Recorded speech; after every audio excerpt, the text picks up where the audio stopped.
Janata party వేదికపైకి రావాల్సిందిగా కోరుతున్నాను. మోహన్ గారిని వేదికపైకి రావాల్సిందిగా కోరుతున్నాను. నారాయణ ఖేడ్ చంద్రశేఖర్ గారిని కూడా వేదికపైకి రావాల్సిందిగా కోరుతున్నాం. ప్రధాన కార్యదర్శి జగన్నాథ్ ఈ పార్టీ అభివృద్ధి చేస్తున్నటువంటి రాజు గారిని కూడా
కంది మండలాధ్యక్షులు నల్ల నరసింహ కండవతో సత్కరించాలని కోరుతున్నారు. అధ్యక్షులు యశ్వంత్ గారిని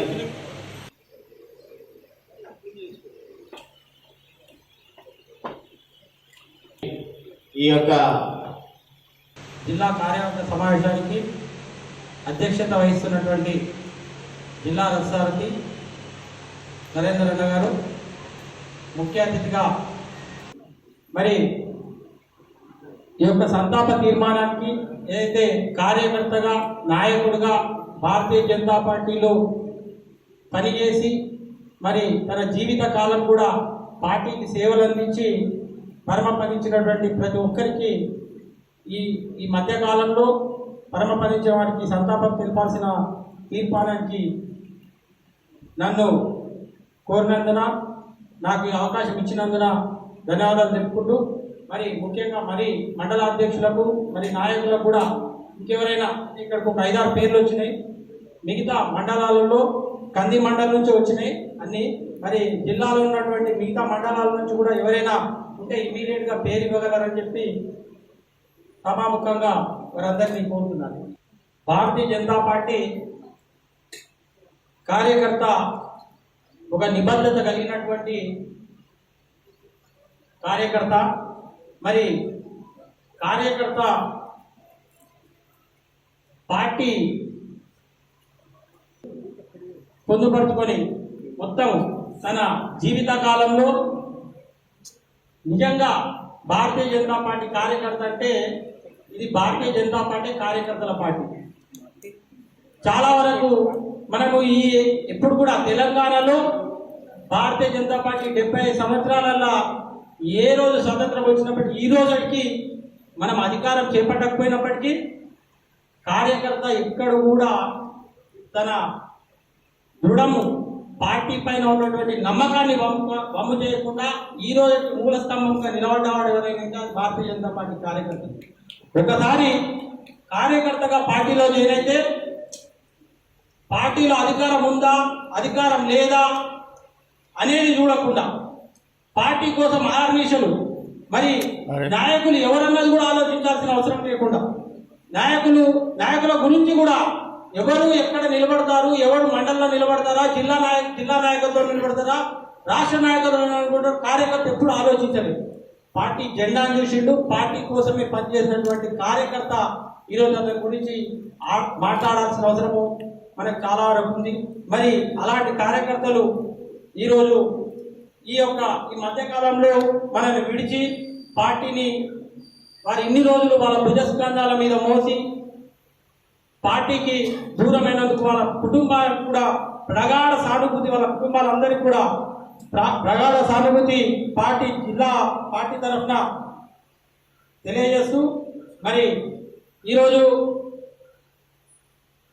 ఈ 3 నెలల కాలంలో జిల్లా నుంచి కంది మండలం నుంచి ఎక్స్ఎంపైటీసీ మండల ఉపాధ్యక్షులుగా పనిచేస్తుండే, అదేవిధంగా నాయకోటి కృష్ణ చెర్యాల గ్రామం నుంచి కంది మండలము, జట్టిగారి గోపాల్ చెర్యాల గ్రామము కంది మండలు, బేగంపేట శ్రీనివాస్ చెర్యాల గ్రామము కంది మండలము, చెనగల సత్యనారాయణ చిదురుప గ్రామము కంది మండలు, రంజిత్ కుమార్ 21వ వార్డు సంగారెడ్డి టౌన్ నుంచి, విజయ్ కుమార్ జాదవ్ ఎక్స్ కౌన్సిలర్ జైరాబాద్ నుంచి, తలారి వెంకటేష్ హత్నూర మండల కార్యదర్శి కొడిపాక గ్రామం నుంచి, బలరాం రెడ్డి లగ్డారం గ్రామం నుంచి, పటాన్చెరు మండలం నుంచి, బాలకృష్ణ లగ్డారం గ్రామము పటాన్చెరు మండలం నుంచి, గడిల దామోదర్ గౌడు ముత్తంగి గ్రామము పటాన్చెరు మండలం నుంచి, తెల్లాపూర్ మున్సిపాలిటీ సత్యనారాయణ రెడ్డి ఎంఐజెన్యూ నుంచి, శంషాబాద్ నరసింహ నాగులపల్లి నుంచి, కౌన్సిలర్ కాంటెస్ట్ వాగేష్ బొల్లార మున్సిపాలిటీ నుంచి. ఈ యొక్క 3 నెలలలో వారు పార్టీని విడిచి స్వర్గస్థులైనాక వారి కుటుంబానికి భారతీయ జనతా పార్టీ జిల్లా పక్షాన ప్రగాఢ సానుభూతి ఇస్తూ, మరి ఆ యొక్క కుటుంబానికి భారతీయ జనతా పార్టీ జిల్లా పక్షం కావచ్చు, రాష్ట్ర పక్షం కావచ్చు, కేంద్ర పక్షం కావచ్చు, ప్రతి ఒక్కరం కూడా వారికి అండదండలుగా ఉంటామని చెప్పి తెలియజేస్తూ, మరి వారికి ఒక 2 నిమిషాలు మౌనం పాటించాల్సిందిగా అందరినీ కోరుతూ.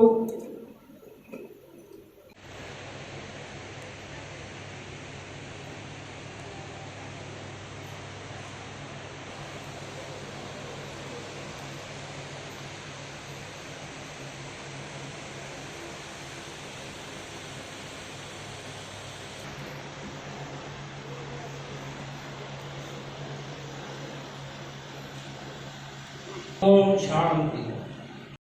భారత్ మాతా की నరేంద్ర మోడీ గారి నాయకత్వం, నడ్డా గారి నాయకత్వం, బండి సంజయ్ అన్న గారి నాయకత్వం. జై శ్రీరామ్, జై శ్రీరామ్.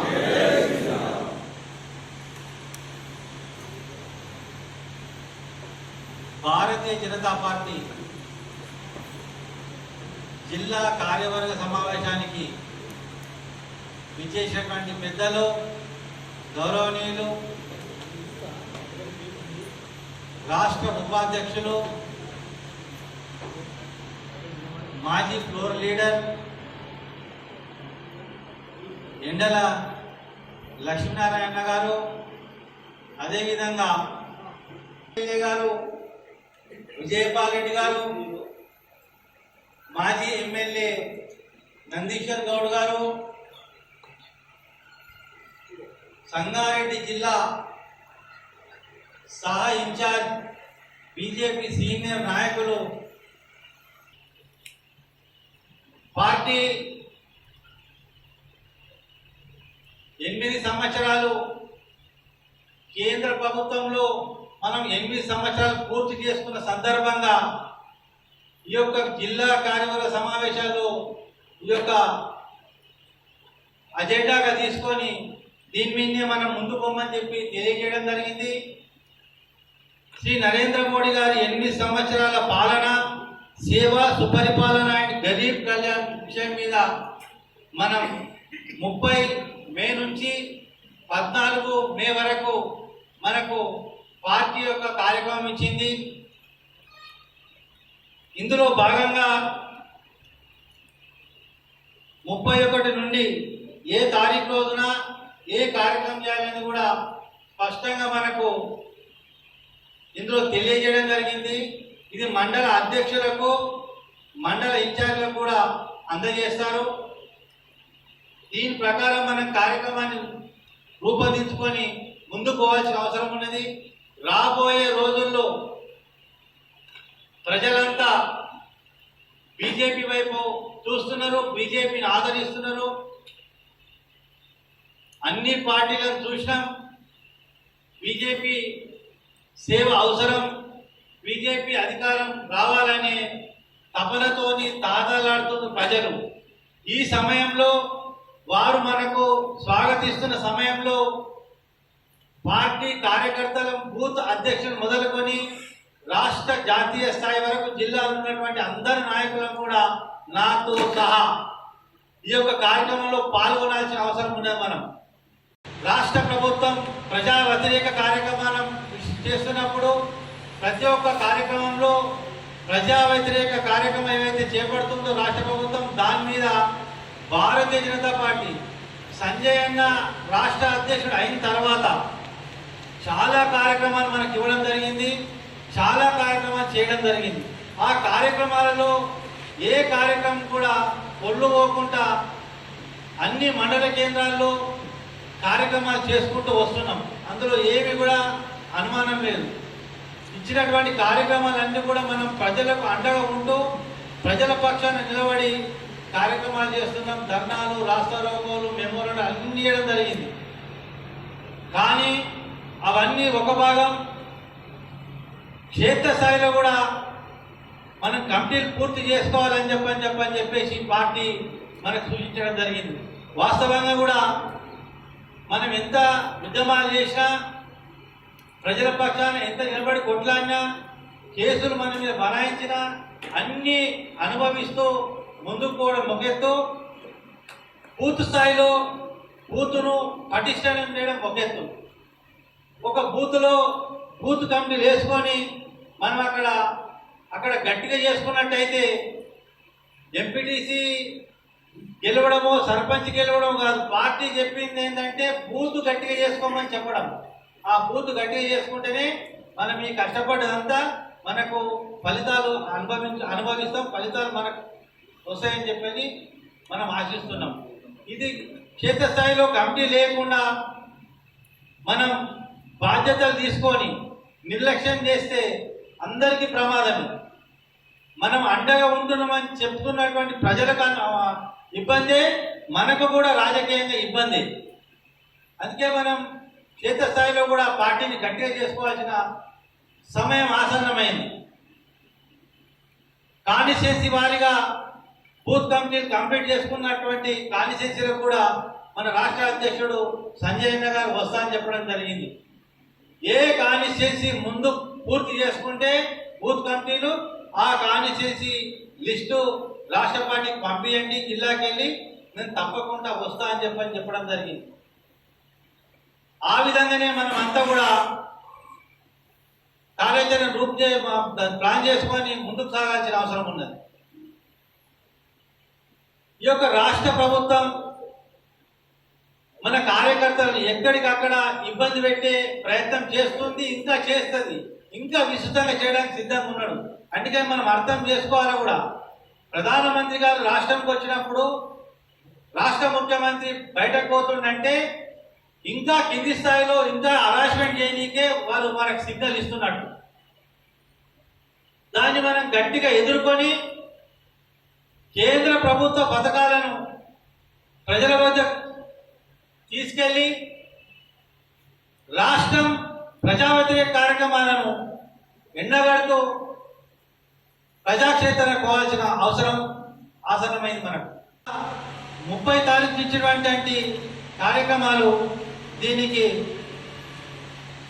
ముందుగా మనము ఇందులో బూత్ స్వశక్తి అభియాన్ విషయంలో ఒక కమిటీ వేయడం జరిగింది. దీనికి కన్వీనర్గా నెమలికొండ హరీష్ గారిని నిర్ణయించడం జరిగింది. వారితో పాటు సహాయ కో కన్వీనర్స్ కూడా సహకరిస్తారు వారికి. వారు కూడా ఇందులో పనిచేయాల్సిన అవసరం ఉన్నది. లోక్సభ ప్రవాస్ యోజన అనే కార్యక్రమం మనకు పార్టీ ఇచ్చింది. ఈ అన్ని కార్యక్రమాలు కూడా తర్వాత వారు వివరంగా చెప్తారు మనకు. ఈ లోక్సభ ప్రవాస్ యోజన కార్యక్రమానికి కొండాపురం జగన్ గారిని నిర్ణయించడం జరిగింది. డేటా మేనేజ్మెంట్ అండ్ లెవరేజింగ్ అనే విషయంలో బూత్ స్థాయి నుంచి అన్ని కమిటీలు పన్నా కమిటీతో సహా పూర్తి చేసి డేటాను మనము సరళలో పెట్టాల్సిన అవసరం ఉంది, రాష్ట్ర పార్టీకి పంపాల్సిన అవసరం ఉంది. ఈ విషయంలో జిల్లా ప్రధాన కార్యదర్శి జగన్నాథ్ గారికి అనుకోవడం జరిగింది. అదేవిధంగా కిసాన్ గురించి, రైతుల గురించి, రైతుల యొక్క కష్టాలు, రైతుల యొక్క ఇబ్బందులు, రైతులకు మన కేంద్ర ప్రభుత్వం ఏం చేస్తుంది అనేది కింది స్థాయి దాకా పోయి వారి యొక్క ఇబ్బందులను తెలుసుకొని వారికి ఏమేమి లబ్ధి పొందిందనేది అన్ని కూడా డాటా తీసుకొని మనము రాష్ట్ర పార్టీకి పంపించాల్సిన అవసరం ఉన్నది. ఈ విషయంలో, ఈ రైతుల విషయంలో జిల్లా ప్రధాన కార్యదర్శి హనుమంత్ రెడ్డి గారికి నియమించడం జరిగింది. ఈ కార్యక్రమాలు ఈ యొక్క ఇప్పుడు చెప్పినటువంటి ఈ కన్వీనర్లు వీటి గురించి తర్వాత మనకు వివరంగా చెప్తారు ఏం చేయాలి ఏందనేది. ఇది 14 రోజులే కాకుండా నిరంతరంగా ఈ పని ఉంటుంది.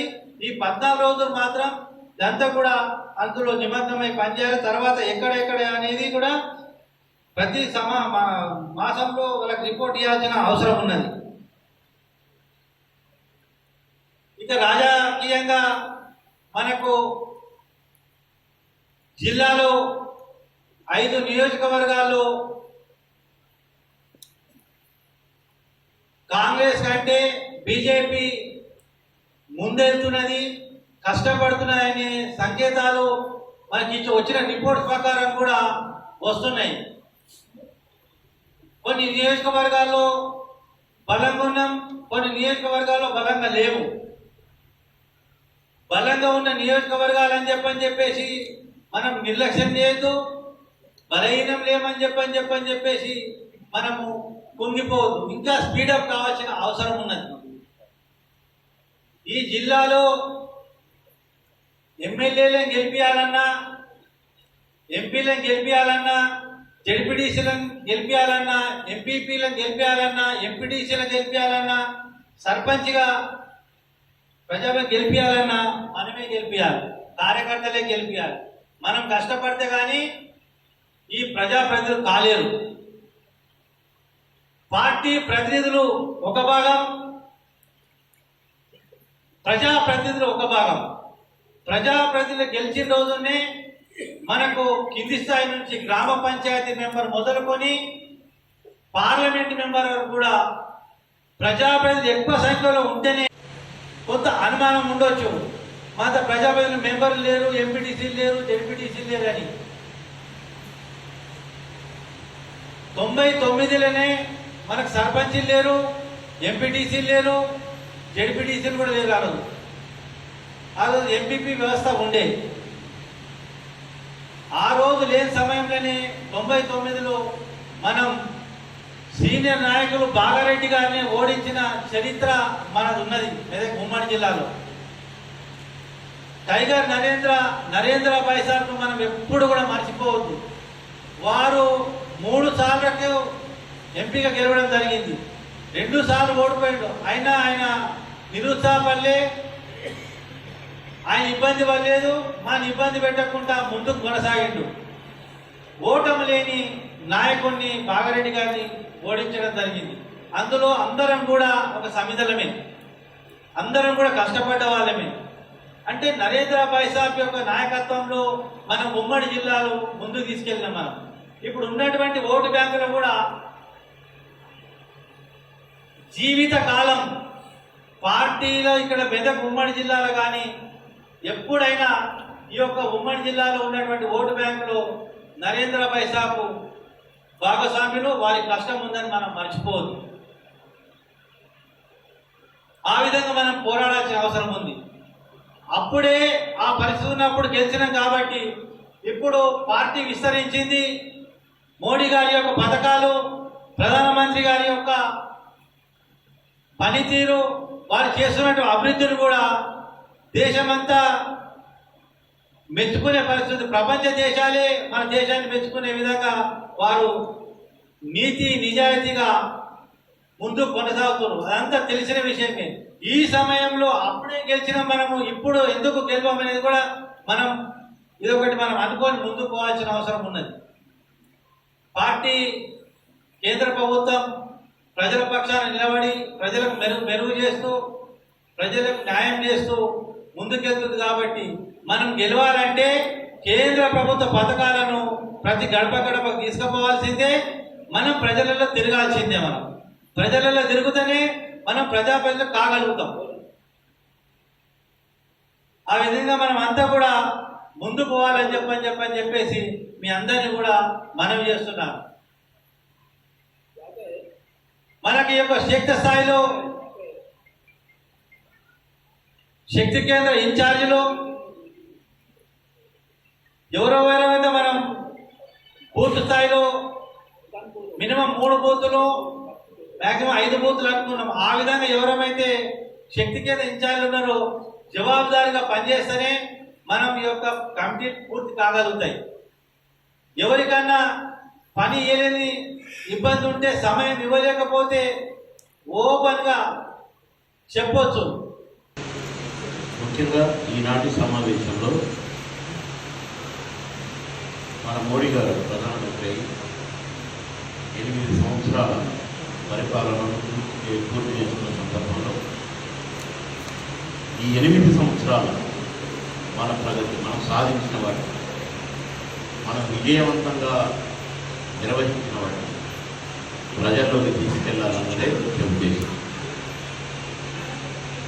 జిల్లా నాయకులు జిల్లా వారీగా, నియోజకవర్గాల నాయకులు నియోజకవర్గాల వారీగా, మండలాల నాయకులు మండలాల వారీగా, గ్రామాల వారీగా, బూతుల వారీగా, శక్తి కేంద్రాల వారీగా ప్రజల్లోకి తీసుకెళ్ళాలి, గడప గడపను తీసుకెళ్ళాలి అన్నది మన పార్టీ ఆదేశం, ప్రధానమంత్రి గారు నడ్డా గారి ఆదేశం. దాన్ని మనందరం కూడా ఆషామాషాగా తీసుకోవాలి.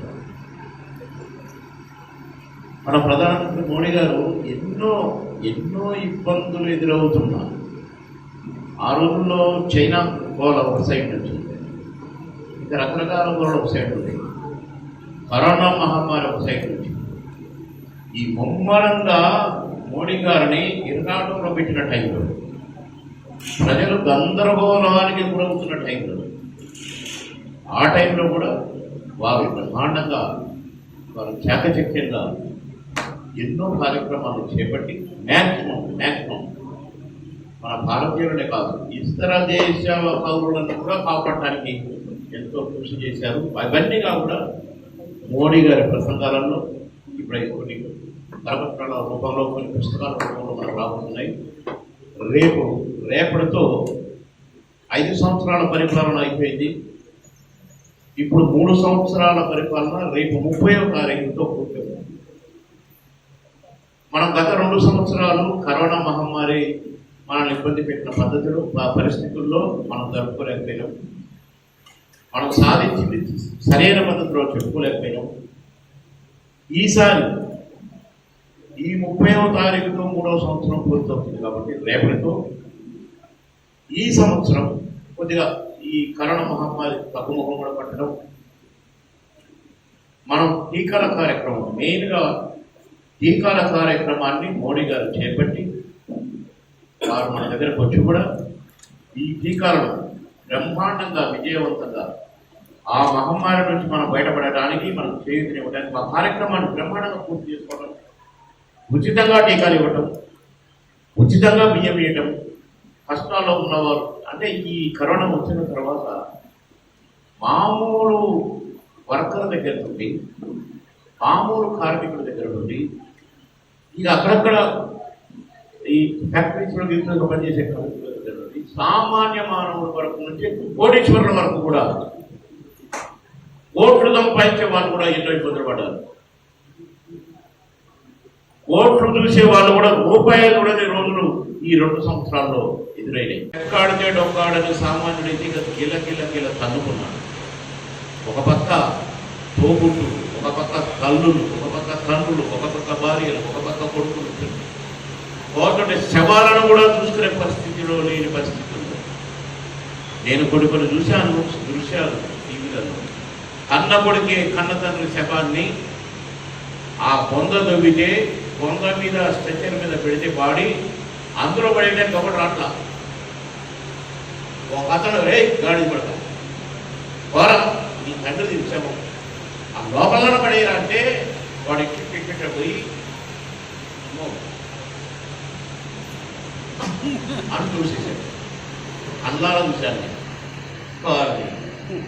ఇదే నా మనిషి జన్మ, మనిషి జీవితం.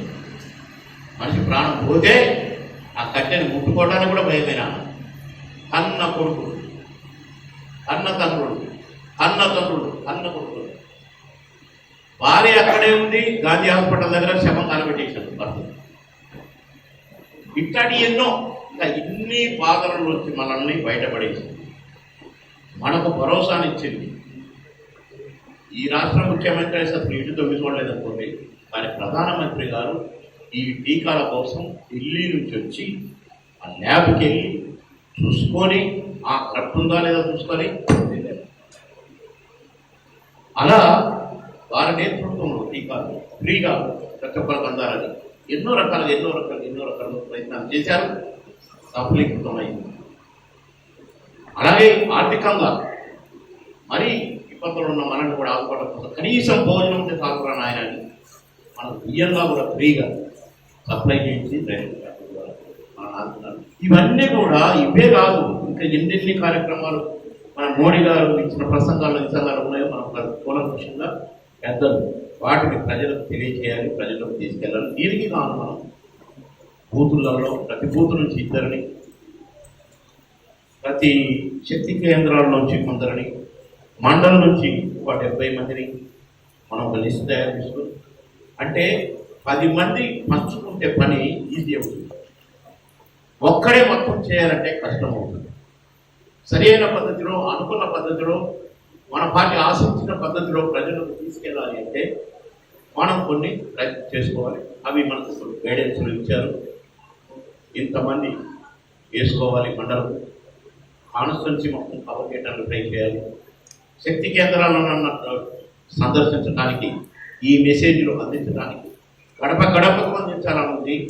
గడప గడపకు పోతే మనకు 14 రోజులే ఉంది కాబట్టి 30వ తారీఖున ఇవన్నీ కూడా దీనికి సంబంధించినవన్నీ కూడా మనం ప్రజలకు 8 సంవత్సరాలు తీసుకెళ్లాల్సినవన్నీ కూడా మనకు రేపు ఇనాగ్రేట్ చేసి ఆ బుక్స్ కానీ దానికి సంబంధించిన కరపత్రాలు కానీ ఇనాగ్రేట్ చేయడం జరుగుతుంది, మనకు అందించడం జరుగుతుంది. మనం 31 నుంచి 14వ తారీఖు దాకా 14 రోజులు ఈ కార్యక్రమాన్ని ప్రజలకు తీసుకెళ్ళాలి. కరోనా వస్తే అంతమంది చచ్చిపోతుంటే ఈ జిల్లా ఉప మంత్రి ఉన్నాడు, మంత్రులు ఉన్నారు, ఒక్కళ్ళు ఎవరన్నా ఊళ్ళలో చూసినారు, పరామర్శించినారు. మోడీ గారు ఆ వ్యాక్సిన్ గురించి హైదరాబాద్ వచ్చి చూసుకొని కళ్ళను పరామర్శించుకొని బాగుందా లేదా వెరీ గుడ్ అని పోయింది. ఇవే చేసిన వీడు కామన్గా పండుకొనేమో కళ్ళు తెరవంగానే మోడీ గారు ఇక్కడ నీకు తెలిసిపోయింది కదా సర్వేలలో మోడీ గారు జెండా రెఫరెన్స్ ఆడుతుంది తెలంగాణలోని ఆ నుంచి ఇంకొక రకమైన జ్ఞానం స్టార్ట్ అయింది. కాబట్టి సోదరులారా మీరంతగా కూడా ఐక్యమత్యంగా పార్టీని ముందుకు తీసుకెళ్ళండి. డెఫినెట్గా కాంగ్రెస్ పార్టీ ఇప్పట్లో లేవదాలదు. ఆ గ్రూపులు, ఆ గోళలు అవన్నీ వేరే ఉన్నాయి. సరి అయిన నాయకుడు, నాయకత్వం చేసిన, అధికారం తెచ్చిన నాయకులు లేరు. ఉన్నోళ్ళు సరిపోరు. టీఆర్ఎస్ మీద ప్రజలకు ఎక్కడ లేని కోపం ఉంది. ఇంకా ఎన్నాళ్ళు ఈ కర్మ మాకు అన్నట్టుగా ప్రజలు గుర్తిస్తుంటున్నారు. రైతులు చూసుకోండి, నిరుద్యోగులు చూసుకోండి, విద్యార్థులు చూసుకోండి, చేతి వృత్తులు చూసుకోండి, ఈ పొలాలలో పనిచేసే కార్మికుల దగ్గర నుంచి కూడా మీ నియం ఈసారని గుండెల ముద్ర అయితే వేసుకున్నారు. ప్రత్యామ్నాయం టీఆర్ఎస్ను ఓడగొట్టి రేపు అధికారం చేపట్టే ఛాన్స్ బీజేపీ పార్టీకే ఉంది. కానీ అప్రమత్తంగా ఉంటే మన కళ్ళల్లో కారం గుర్తైనా సరే గుర్తుకోవడానికి రెడీగా ఉంది అవతల ఇంకొక పార్టీ. ఆము అంటే మధ్యలో పెట్టుకుంటారు, ఆ సపోర్ట్ తీసుకుంటారు, కిందకేం చేస్తారు, ఒక్క ఓటు మాకు ఎక్కువ ఉన్నదాలు అనే పరిస్థితిలో ఉన్నారు. కానీ మనలో గ్రూపులు లేకుండా, మనలో మనస్పర్ధలు లేదు, మన పార్టీని ఇంకా పెంచుకుంటూ, మంచివాడిని తేర తీసుకుంటూ, మంచివాడిని పోగొట్టుకోకుండా. ఈ చీడ పురుగులు ఉంటాయి, డబ్బులకు ఎలక్షన్ రాగానే డబ్బులు కాములు పెట్టారు. మన పార్టీలో కూడా ఉన్నారు, నా దగ్గరనే ఉన్నారు. నా ఎలక్షన్కే పని చేయలేదు. 3 రోజుల ముందు ఎలక్షన్ కూడా ముఖ్య నాయకులు కూడా కంటి కనపడకుండా వెళ్ళిపోతారండి. 3 రోజుల ముందు ఎలక్షన్ అయిన 10 రోజులు కనపడతారా అండి? వీళ్ళ నాయకులు అంటారా? మున్సిపాలిటీ ఎలక్షన్ జరుపుకుంటే నీ వార్డుకు క్యాండిడేట్ పెట్టమే అంటే పెట్టను అంటే కాంగ్రెస్ వాడు నమ్మకం. కాంగ్రెస్ వాడిని ఏకగ్రీవం చేయాలి ఒకడు, టీఆర్ఎస్ని ఏకగ్రీవం చేయాలని ఇంకొకడు. ఇలాంటి వాళ్ళు బీజేపీ పార్టీని అధికారంలోకి రానిస్తారు. ఇప్పుడు ఏదైతే ఏ పార్టీ అయితే గూఢచారంలో పెట్టి 50 బస్తాల బియ్యం ఉంటే సాయంత్రకాలం తిని పారేస్తావా? ఎంత పట్టుద్దో గంతే. దానికోసం ఇన్ని తాపత్రయాలు. పుట్టుకోన తెల్లారి ఏమైపోతాయి ఈ కోట్లు? చెప్పి వస్తుందా చావు? వెంట ఎలక్షన్కి విధులు వేయాలనుకుంటున్నావో చావు కూడా అక్కడ పైన ఆయన స్విచ్ కిట్ అంటాడు, కథ అయిపోయాయి. మాట్లాడుతూ చనిపోయిన చాలా మంది ఉన్నారు. నిద్రపోతూ చనిపోయిన చాలా ఉన్నారు. నవ్వుకుంటూ చనిపోయిన చాలా మంది ఉన్నారు. డబ్బులు లెక్క పెట్టకుండా చనిపోయిన ఉండొచ్చు లేదు. ఈయన లెక్క పెట్టడానికి టైం సరిపోదు, అంత సంపాదించాడు. అయినా దురాశ దుఃఖం చేయడం నేను సాగు ఎప్పుడూ విన్నాము. కనుక సోదరులు మీకు చెప్పేది ఏంటంటే మనం దుడ్డు బీకోవడం కాదు. ఈ కాంగ్రెస్ టీఆర్ఎస్ పార్టీ ఒక ప్లాన్ వేసిందంట. ఆ మధ్య కేసీఆర్ గారు సర్వే చేయించారు. నారాయణఖేడ్ వచ్చిన ఆ రోజుల్లో ఆయన ముఖ్యమైన నాయకుల్ని ఒక్కొక్క మండలానికి ఒకరిని పెట్టి ఈ సర్వే నమస్తే తెలంగాణ ద్వారా జరిగింది, ఇంకా వేరే ప్రైవేట్ సంస్థల ద్వారా కూడా జరిగింది. ఇది నాకు చాలా ఇంపార్టెంట్ ఒక అధికారులు చెప్పిన విషయం. మన ప్రెస్ సోదరులనే కొందరు నాకు చెప్పిన విషయం. సర్వేలు చేసి చూస్తే ఖచ్చితంగా 100 పెడుతున్నారు అని తెలిసిపోయింది.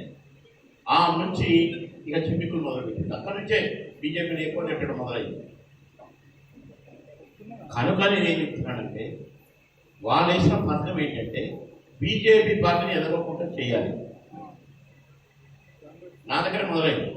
కాంగ్రెస్ వాళ్ళని పోషిస్తూ ఒక్కరిని పార్టీలకు పంపి వాని ద్వారా గ్రూపులు తీసి కన్ఫ్యూజ్ చేసి మన పార్టీలోకి వచ్చిన వాళ్ళను ఉన్నోళ్ళను నాకే టికెట్ వచ్చింది, నాకే టికెట్ బాబుమోహన్ వెళ్ళిపోతున్నాడు. ఆడిపోతాడు బాబుమోహన్ ఊరి పిచ్చివాడు.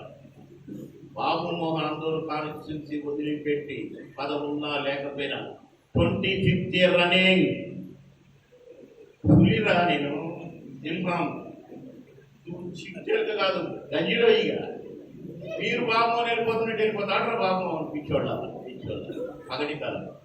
ఇట్లా నా కాన్స్టిట్యున్సీ కాదండి, ప్రతి జిల్లాల్లో కూడా ఈ స్టార్ట్ అయినాయి. యువను తెచ్చి పెట్టడం. మన పార్టీ పెద్దలుగా కూడా వాడి ముక్కు లేకున్నా బుద్ధి లేకున్నా శివుడు ముక్కైనా కుష్టి రోగులు కూడా చేసుకుంటున్నారు. వాడికి వస్తే కుష్టి పక్క 10 మందికి వస్తుంది కుష్టి రోగం గ్రహించట్ల పార్టీ పెద్దలు. ఇక నేను ఈ విషయం ఫస్ట్ టైం మాట్లాడుతున్నాను. బహుశా మాట్లాడకూడదు అనుకున్నాను, కానీ అన్ని కాన్స్టిట్యున్సీలలో అన్ని జిల్లాలో ఈ స్ట్రాటజీ పెట్టుకున్నది కాంగ్రెస్ పార్టీ, టీఆర్ఎస్ పార్టీ కూడా. 5 గంటలన్నా పనిచేయాలి అంటే రోజు 75 గంటలు పెంచినట్టుకునే టైం 24 గంటలే. కానీ దాంట్లో సగం పగలు, సగం రాత్రి, సగం నిద్ర, సగం ఇవన్నీ పుట్టుకుంటూ ఇవి కాదు. రోజు ఇన్ని గంటలు. ఇప్పుడు మనం మీటింగ్లో ఇక్కడ 4 గంటలు కూర్చున్నాం అనుకో, 4 గంటలు లేక ఒక మండలంలో 2 గంటలు ఉన్నాం అనుకో, ఆ రోజు మనం పనిచేసి పార్టీ కోసం ఈ కార్యక్రమం కోసం మనం పనిచేసింది 2 గంటలు ఇవ్వాలా, రేపు ఒక 2 గంటలు, ఎల్లుండి ఒక 5 గంటలు. ఆ లెక్కన ఈ 14 రోజుల్లో ప్రతి మనిషి, ప్రతి కార్యకర్త, ప్రతి పౌరుడు బూత్ నుంచి నియోజకవర్గ స్థాయి నుంచి జిల్లా స్థాయి వరకు 75 గంటలు మినిమం పార్టీ కోసం పనిచేయాలన్నదే ముఖ్యాంశం ఈ కార్యక్రమాలు ఉంటాయి. కనుక దీన్ని రేపు 31 నుంచి పార్టీ కోసం మీరు పనిచేసే ప్రతి నిమిషాన్ని కూడా మీకు కరపత్రాలు వస్తాయి, ఫామ్స్ వస్తాయి. దాంట్లో మీరు ఎన్ని గంటలు పనిచేశారు, ఏ బూత్లో పనిచేశారు, ఏ శక్తి కేంద్రంలో పనిచేశారు, ఏ మండలంలో పనిచేశారు, ఏం పనిచేశారు, ప్రజలకు ఏం చెప్పారు, ఏ విషయాన్ని ప్రజలకు తీసుకెళ్లారు, పార్టీకి సంబంధించిన పని ఏం చేశారు. ఇంతే కాదు, ర్యాలీలు తీయటం కానీ, ప్రెస్ మీట్లు పెట్టడం కానీ, వీడియోలు మనం మెసేజ్ మనం సాధించిన ప్రగతి 8 సంవత్సరాల ప్రగతిని ప్రజలకు తెలియజేయడంలో కానీ రకరకాలుగా ఏ రూపంలో చేయదలుచుకుంటే ఆ రూపంలో చేస్తూ ఆ టైంని క్యాలిక్యులేట్ చేసుకుంటాం. మినిమం అంటే 75 అయిపోయిందయ్యో అని ఆపుడు కాదు, ఇంకెక్కువ పని చేస్తే సంతోషమే. రోజు 75 గంటలు పని చేయలేదు కానీ రోజు 5 గంటలు 10 గంటలు పని చేస్తే కూడా సంతోషమే. కానీ 75 తిరుగుంటే మాత్రం దురదృష్టకరం. ఎందుకంటే ఈ కేసీఆర్ గారు ఏ క్షణంనైనా విధించడానికి రెడీ ఉన్నారు. పోయినసారి కూడా క్యాండిడేట్లని వెతుక్కునే లోపే నామినేషన్ టైం అయిపోయింది. చాలామంది ఇబ్బంది పడ్డారు, చాలా పార్టీలు ఇబ్బంది పడ్డారు. ఇప్పుడు కూడా సందు చూసి మనం చొక్కా వేసుకోవాలి లోపలనే, ప్యాంట్ వేసుకునే లోపలనే విషయాన్ని భగవాన్ చేసిన మాదైపోయింది అంటానికి సీక్రెట్గా తెర వెనుక జరిగేదంతా జరుగుతుంది. ఆ స్కీములు, ఈ స్కీములు, ఇన్ని కోట్ల పని ఇక్కడ, అన్ని కోట్ల పని ఇక్కడ, 20 మందికి ఉద్యోగాలు, ఇవన్నీ ఊపదప్పుడు కొనేసారు. ఊరికే బీజేపీ మీద మట్టి తరగడం, దుమ్ము తరగడం, బురద పోయటం, ప్రధానమంత్రి దాన్ని అనడం. ఆకాశం మీద ఉండేది ఎక్కడ పడుతుంది? అది కేసీఆర్ తెలియదు కాదు. ఆయన చేసిన తప్పులన్నీ ఒరి వేస్తే ఉరి అన్నది ఆయన. మొత్తం ఇన్ని 1 కోటి ఎకరాల మాగానే చేస్తున్నది ఆయనే. మనం ఊరేస్తే ఊరి అన్నది ఆయన, పంటనన్నది ఆయన, పవనన్నది ఆయన. ఇవన్నీ మనం మోడీ గారు. కనుక ఈ తికమకలన్నీ ప్రజలు ఎందుకు పెడుతున్నారంటే మళ్ళీ అధికారులకు రావాలి, ఇంకా కూడా గవర్నమెంట్ భూములను మీకు అమ్ముకోవాలి, చేసపోయి కొడుకు ద్వారా ఏ స్విచ్ బ్యాంకుల్లో పెట్టుకోవాలి, ఏం చేసుకుంటారో. చాలా కార్యక్రమాలు మనకి ఇవ్వడం జరిగింది. అందులో భాగంగా లోక్సభ నవాజ్ యోజన, పార్లమెంట్లో 100 బూతులు ఓట్లు తక్కువ వచ్చిన 100 బూతులు ఎంచుకొని ఆ బూతుల్లో పార్టీని వచ్చే ఎలక్షన్లలో మెజారిటీ ఓట్లు తీసుకురావడానికి మనం ఎలా పనిచేయాలా, అదేవిధంగా అసెంబ్లీ స్థాయిలో ఒక అసెంబ్లీలో 50 బూతులలో తక్కువ ఓట్లు వచ్చిన బూతులను ఎంచుకొని ఆ బూతుల్లో వచ్చే ఎలక్షన్లో ఆ బూతుల్లో మనం ఎట్లా గెలవగలుగుతామనే యోజనతో ముందుకు పోవాలని పార్టీ పిలుపునివ్వడం జరిగింది. ఇది నిరంతర ప్రక్రియ. ఒక ఈ 14 రోజులు కాకుండా నిరంతరంగా పనిచేయడానికి పార్టీ ఇవ్వడం జరిగింది. అందులో భాగంగా దీనికి సంబంధించి ఒక 2 రోజుల్లో ట్రైనింగ్ క్లాసులు కూడా మనందరికీ ఇవ్వడం జరుగుతుంది రాష్ట్ర స్థాయిలో. కాబట్టి ఈ కార్యక్రమాలన్నింటి కూడా 2023లో పార్టీ రాష్ట్రంలో అధికారానికి రావడానికి మరి రాష్ట్ర పార్టీ కానీ కేంద్ర పార్టీ కానీ ఇచ్చిన ఈ కార్యక్రమాలన్నింటి కూడా కార్యకర్తలుగా మనమందరం కూడా తీసుకోవాల్సిందిగా కోరుతూ ఈ అవకాశం ఇచ్చిన అఖిల భారత పార్టీ జాతీయ పదాధికారుల సమావేశం జైపూర్లో జరిగింది. దాని తర్వాత ఆ పరంపరలో భాగంగా రాష్ట్ర పదాధికారుల సమావేశం రాష్ట్ర పార్టీ కార్యాలయంలో జరిగింది. మరి వాళ్ళ నిన్న ఇవాళ 28, 29 తేదీల్లో భారతీయ జనతా పార్టీ జిల్లా కార్యవర్గ సమావేశాలు జరుగుతూ ఉన్నాయి.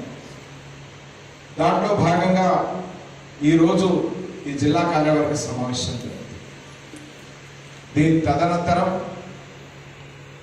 మరి 2 రోజుల పాటు మండల కార్యవర్గ సమావేశాలు జరిగి ఢిల్లీలో తీసుకున్నటువంటి నిర్ణయాలు, రాష్ట్రంలో ఈ రాష్ట్ర రాజకీయ పరిస్థితుల మీద తీసుకున్నటువంటి నిర్ణయాలు, జిల్లా పరిస్థితుల మీద నిర్ణయాలు, ఇవన్నింటినీ క్రోడీకరించి మండల సమావేశాల్లో క్షేత్రస్థాయిలో మరి భవిష్యత్తు కార్యాచరణ, రాజకీయ పరిస్థితులు, అక్కడ ఉన్నటువంటి పరిస్థితులు విశ్లేషించి కార్యాచరణ రూపొందించి కార్యక్రమాలను క్షేత్రస్థాయి కింది స్థాయి వరకు తీసుకెళ్లడం భారతీయ జనతా పార్టీ ఆనవాయితీగా అనుసరిస్తున్నటువంటి కార్యాచరణ పద్ధతి. ఇకపోతే ఇవాళ రాష్ట్రంలో రాజకీయ పరిస్థితి, ఈ రాష్ట్ర ప్రభుత్వం నోరెత్తితే రైతు బంధు ఇస్తున్నాము అని అంటారు. నేను ఒకటే అడుగుతా ఉన్నాను రాష్ట్ర ప్రభుత్వాన్ని, మీరిచ్చే రైతు బంధు ఎంత? ఎకరానికి 5,000 పంటకు, సాలిన 10,000. కౌలు రైతులను ఏ గాలికి వదిలిండ్రని భారతీయ జనతా పార్టీ సూటిగా ప్రశ్నిస్తారు. నరేంద్ర మోడీ గారు, ఈ దేశ ప్రియతమ ప్రధానమంత్రి గారు డైఅమోనియం ఫాస్ఫేట్ ఏదైతే వరి పంటకు ఎకరానికి 2 సంచులు వాడతారో దాని మీద ఇస్తున్నటువంటి ఒక సంచి మీద ఇస్తున్నటువంటి సబ్సిడీ 2,501 రూపాయలు. 2 సంచులు రైతు వాడితే 5,002 రూపాయలు. మరి 2 పంటలకు కలిపి 10,004 రూపాయలు ఎరువుల సబ్సిడీ రూపంలో ఒక్క డయామోనియం ఫాస్ఫేట్, మిగతా కాంప్లెక్స్ ఎరువులు, మిగతా యూరియా, ఈ రకమైనటువంటి దాంట్లో కేంద్రం ఇస్తున్న సబ్సిడీకి సమానంగా లేదు నువ్వు ఇచ్చేటువంటి రైతు బంధు కార్యక్రమం కేసీఆర్ అనేది తెలియజేస్తాం. అభివృద్ధి గురించి మాట్లాడతారు, అసలు వడ్ల గురించి ముచ్చట పెడితే అడుగుతా ఉన్నా, ఎన్నడో జనవరిలో మొదలు కావాలా యాసంగి వడ్లు కొనడానికి తయారీ, ఆ రోజే మొదలు కావాలా లారీల తయారీ, టెండర్లు పిలిచి లారీలను తయారు చేసుకోవాలా, ఆ తర్వాత గన్ని బ్యాగులను తయారు చేసుకోవాలా. మరి ఈడ మ్యాన్ పవర్ ఉన్నదా? ఇక్కడ అవసరమైనటువంటి సంచులు ఎత్తేటువంటి కూలన్నాలు ఉన్నారా, లేకపోతే పక్కన బీహార్ నుంచి వస్తున్నారా? ఏదో లెక్కేసుకోవాలా. ఏ కొనుగోలు కేంద్రంలో ఎంత సరుకు వస్తుంది, ఎన్ని వడ్లు వస్తాయి, వాటిని ఎంత వేగంగా వాటిని మిల్లులకు పంపించాలా, మిల్లులను మిల్లాడించి మరి వాటిని ఎఫ్సిఐకి ఇవ్వాలా, ఈ ప్రణాళిక తయారు చేసుకో. ఆ ప్రణాళిక తయారు చేసుకోలేదు ముఖ్యమంత్రి. ఎట్లా బదనాం చేయాలా ఈ కేంద్ర ప్రభుత్వాన్ని? కేంద్ర ప్రభుత్వం ఉంటున్నది అట్లనేటువంటిది పబ్లిక్ తెలిసిపోయే. కేంద్ర ప్రభుత్వం రైతులలో మళ్ళా మొన్నటిదాకా కేసీఆర్ గింజ కొట్టాడు, అసలు సంగతి ఇది అని తెలిసిపోయే. ఈ తెలిసిపోయిన సంగతిని మసిపూసి మారేడుకాయ లేనందుకోసం లేనటువంటి అంశాన్ని లేనటువంటి సమస్యగా చిత్రీకరించి ముందు పెట్టి ఢిల్లీలో ధర్నా చేసిండు. మరి ఢిల్లీలో ధర్నా చేసి 4 ముచ్చట్లు మాట్లాడి వీడికి వచ్చి అప్పుడు కొనుగోలు చేస్తానని మొదలు పెట్టాడు. దీనివల్ల నడపత్రం వాహనాల వల్ల ఇవాళ రైతన్న నష్టపోతున్నటువంటి పరిస్థితి ఉంది. ఇవాళ రైతన్న మాయిశ్చర్ ఏదైతే ఉన్నదో 17% వరకు ఉండాల్సినటువంటిది 10-11%కి వచ్చేటువంటి 10% మాయిశ్చర్ తో అమ్ముకోవాల్సినటువంటి పరిస్థితి వచ్చింది. రైతన్న నుక్సాన్ అవుతున్నాడు. లేదు ఇంటర్లో కొంటే ఏప్రిల్లో కొనుగోలు, ఏప్రిల్ మొదటి నుంచి ప్రారంభించినటువంటి కొనుగోలు ఆలస్యంగా ప్రారంభించి రైతులను ద్రోహం చేసినటువంటి ముఖ్యమంత్రి ఎవరు అని అంటే ఈ రాష్ట్ర ముఖ్యమంత్రి. వీళ్ళు అభివృద్ధి గురించి మాట్లాడతారు, పేదల గురించి మాట్లాడతారు. ఈ రాష్ట్ర శాసనసభలో 26,10,000 మంది మరి ఇల్లు రావాల్సినటువంటి వాళ్ళు ఉన్నారని రాష్ట్ర శాసనసభలో సంబంధిత శాఖ మంత్రి మాట్లాడారు. నేను అడుగుతా ఉన్నా, 8 ఏళ్ల పాలన కాలంలో భారతీయ జనతా పార్టీ ప్రశ్నిస్తా ఉన్నది, 8 ఏళ్ల పాలన కాలంలో మీరు పేదలకు 2 పడకల ఇల్లు ఇస్తామని మొట్టమొదటిసారి ఎన్నికల్లో హామీ ఇచ్చి అధికారంలోకి వచ్చి 8 రెండవసారి అధికారంలోకి వచ్చి మరి ఇప్పటి వరకు 8 ఏళ్ళు అవుతున్నది. 8 సంవత్సరాల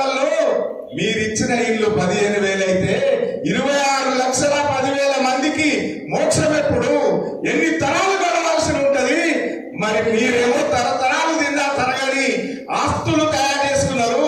పేదలకు నిల్వ నీడ కూడా నోచుకొని దురవస్థను సృష్టించరు. పేదలందరూ కూడా ఎప్పుడు సమయం వస్తుంది, ఎప్పుడు ఓట్లు వస్తాయి, ఎప్పుడు ఓట్లు వస్తాయి, అప్పటి వరకు మేము ఖామోష్ గా ఉంటాం, అప్పుడు మిమ్మల్ని ఖామోష్ చేస్తామనేటువంటి బలమైన నిర్ణయంతో ఉన్నటువంటి పరిస్థితిలో ఈ సమావేశం జరుగుతాం. మనకు తెలుసు నరేంద్ర మోడీ గారి నేతృత్వంలో మళ్ళా ఎన్డీఏ ప్రభుత్వం వచ్చింది. 8 కోట్ల మందికి, దాంట్లో ఎస్సీ ఎస్టీ బీసీలు అయితే ఉచితంగా సిలిండర్ ఇచ్చి, మిగతా వాళ్లకు మరి సిలిండర్లు కొరత లేకుండా ఇచ్చినటువంటి ప్రభుత్వం. కొరత లేకుండానే కాదు, నరేంద్ర మోదీ గారు గద్దెనెక్కిన తర్వాత లైన్లు కూడా లేవు. సిలిండర్లు 8 కోట్ల సిలిండర్లు కొత్తగా ఇచ్చినటువంటి ఘనత నరేంద్ర మోదీ. ఈ కేసీఆర్ మాట్లాడతారు, ఈ టీఆర్ఎస్ వాళ్ళు మాట్లాడతారు. సిలిండర్ ఇచ్చిన వాళ్ళు కాదు, దాంట్లో గ్యాస్ ఇచ్చేటోళ్ళు కూడా కాదు. వీళ్ళ దగ్గర ఉన్నాయి గ్యాస్ లేదు, సిలిండర్ లేదు, వీళ్ళ దగ్గర గ్యాస్ ముచ్చట్లే ఉన్నాయి. వీళ్ళు ఇచ్చిన వాళ్ళు కాదు, గ్యాస్ ఇచ్చేటోళ్ళు కాదు, కానీ దాని మీద 5% ట్యాక్స్ లా 2.5% కొట్టుకొని పోయేటోళ్ళు వాళ్ళు. నరేంద్ర మోడీ గారు కరోనా సమయంలో ఉచితంగా సిలిండర్లు ఇచ్చారు. నరేంద్ర మోడీ గారు ఈ సంక్షోభిత రాజకీయ పరిస్థితులు, అంతర్జాతీయంగా ఉన్నటువంటి పరిస్థితులలో ఉక్రెయిన్ యుద్ధంతో ప్రపంచమంతా ఉక్కిరి బిక్కిరైతున్నటువంటి సందర్భంలో పేదలకు భారం కాకూడదని మరి 200 రూపాయలు జనధన యోజన కింద ఉన్నటువంటి వాళ్లకు 200 రూపాయల సిలిండర్ కు తగ్గించారు. ఈ ముచ్చట్లు చెప్పేటువంటి, బట్టగాల్సి మీదేసేటువంటి, బట్టబాజీ రాజకీయాలు చేసేటువంటి వాళ్ళని అడుగుతా ఉన్నాం, మీరు ఏమన్నా మీకు పేదవాళ్ళ మీద ఉంటే మీరు ఒక 200 తగ్గించుర్రి, అప్పుడు సిలిండర్ పబ్లిక్ చూయించుర్రి. లేకపోతే సిలిండర్ చూయించినప్పుడల్లా, సిలిండర్ గురించి మాట్లాడినప్పుడల్లా ఈ సిలిండర్ ఇచ్చింది నరేంద్ర మోదీ గారి ప్రభుత్వం, ఈ సిలిండర్ నింపిస్తున్నది నరేంద్ర మోడీ గారి ప్రభుత్వం, మీ మీద మరి ఎప్పుడు ఎన్నికలు వస్తాయా, ఎప్పుడు దించల్లా అని చూస్తూనే ఉంటారు పబ్లిక్. మీరు దాని సిలిండర్ చూపించడం ద్వారా పబ్లిక్ నిరంతరం యాద్ చేస్తూనే ఉంటున్నారు తప్ప మరొకటి కాదు అని చెప్పి తెలియజేస్తాం. పెట్రోల్ గురించి మాట్లాడితే ఆ మధ్య కేంద్ర ప్రభుత్వం 10 రూపాయలు డీజిల్ మీద, 5 రూపాయలు పెట్రోల్ మీద తగ్గించింది. మొన్నటికి మొన్న 8 రూపాయలు పెట్రోల్ మీద, 6 రూపాయలు డీజిల్ మీద తగ్గించింది. మరి ఇవాళ మన లెక్కలు కనుక చెప్తే కేసీఆర్ కేంద్ర ప్రభుత్వం పన్నుల రూపంలో మరి 19 రూపాయల 80 పైసలు కేంద్రం పెట్రోల్ మీద కేంద్రం ఎక్సైజ్ డ్యూటీ ఏదైతే ఉన్నదో 19 రూపాయల 80 పైసలు. మరి రాష్ట్రం ఎంత? 33 రూపాయల 79 పైసలు. ఎక్సైజ్ డ్యూటీ మరి డీజిల్ మీద కేంద్రం విధించింది 15 రూపాయల 80 పైసలు. రాష్ట్రం విధించేది 24 రూపాయల 21 పైసలు. ఈ ముచ్చట్లు మాట్లాడేటువంటి, గోబెల్స్ ప్రచారం చేసేటువంటి రాష్ట్ర ముఖ్యమంత్రిని మొదలుకొని, కేసీఆర్ను మొదలుకొని, కేటీఆర్ను మొదలుకొని, ఆ మంత్రివర్గంలో ఉన్నటువంటి మంత్రులందరూ కూడా జర సోయి తెచ్చుకోండి. కేంద్రం వేసేటువంటి పన్నుల్లో తగ్గింపించి పేదవాడికి మధ్యతరగతి వాళ్లకు పెట్రోల్ డీజిల్ ధరలు తగ్గించింది. మీరేమో పీఠ వేసుకొని కూర్చొని తగ్గించిన వాళ్ళ మీద రాలేదందుకు తయారైంది. కానీ భారం వస్తున్నట్టు సామాన్యుడి మీద పెట్రోల్ భారం డీజిల్ భారం తగ్గించడానికి ససేమిరా అంటున్నారు, నిర్లక్ష్యంగా నిందేస్తున్నారు. ఇది ఎంతవరకు సమంజసం? భారతీయ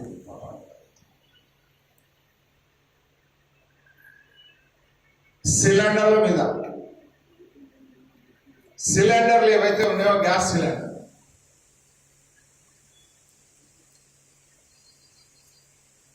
గతంలో పాలించిన కాంగ్రెస్ వాళ్ళ కాలంలో అయితే సిలిండర్ ఇచ్చిందే గత లేదు. ఎంపీ లెటర్ ఉంటేనో బ్లాక్ లో కొనుక్కుంటేనో సిలిండర్ వచ్చినట్టు. ఆ రోజు ఎన్డీఏ ప్రభుత్వం అటల్ బిహారీ వాజ్పేయి గారు దీపం పథకం కింద సిలిండర్లు ఇవ్వడం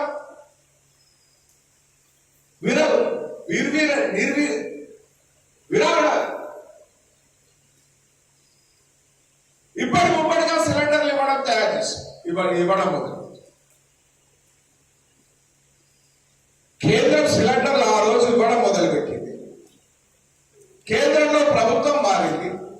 ఆ రోజు సిలిండర్ లైన్ లేకుండా దొరికింది.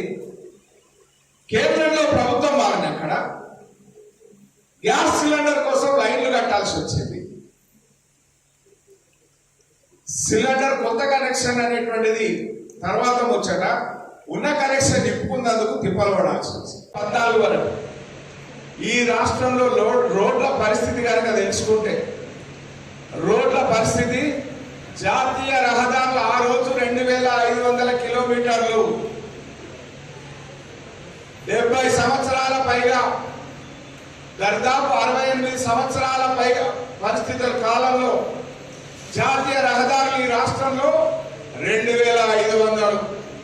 ఈ 8 సంవత్సరాల కాలంలో అవి 4966 కిలోమీటర్లు అయినాయి. ఒక్కొక్క దశాబ్దానికి ఏర్పడేటువంటి రోడ్లకు ఈ వేగం ఒక సంవత్సరానికి ఆ వేగంతో పోతున్నటువంటి పరిస్థితి ఉంది. 8 సంవత్సరాల నరేంద్ర మోడీ గారి పరిపాలనా కాలంలో రెట్టింపు జాతీయ రహదారులు అయినాయంటే ఆ ఘనత కేంద్ర ప్రభుత్వం మరి ఒక లక్ష్యాన్ని గతిని పెంచి ఈ యొక్క రోడ్ల దుర్గతి నుంచి ఈ ప్రజలను దూరం చేసి మరి ప్రమాదాలు లేనటువంటి వేగవంతమైన రోడ్ల నిర్మాణం చేస్తున్నటువంటి కారణాలు ఇది సాధ్యమైంది. కాంగ్రెస్ యూపీఏ ప్రభుత్వంలో ఆ రోజు రోడ్లు రోజుకు 7 కిలోమీటర్ల నిర్మాణం.